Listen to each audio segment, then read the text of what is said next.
निजामपूर हद्दीत झालेल्या copper cable चोरी प्रकरणात एलसीबीने दोघांच्या मुसक्या आवळत 1,52,300 रुपये किमतीचा मुद्देमाल जप्त केला आहे।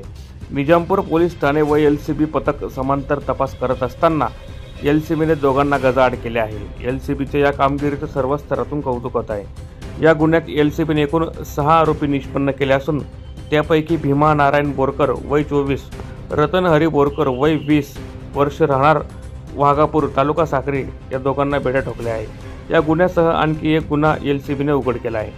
सदरची कारवाई जिल्हा पोलीस अधीक्षक श्रीकांत ढेवरे, अप्पर पोलीस अधीक्षक किशोर काळे, साक्रीचे उपविभागीय पोलीस अधिकारी संजय बांबळे यांच्या मार्गदर्शनाखाली एलसीबीचे पोलीस निरीक्षक श्रीराम पवार यांच्या पथकाने केले आहे। प्रतिनिधी सुनील निकम, माझा महाराष्ट्र न्यूज, धुळे।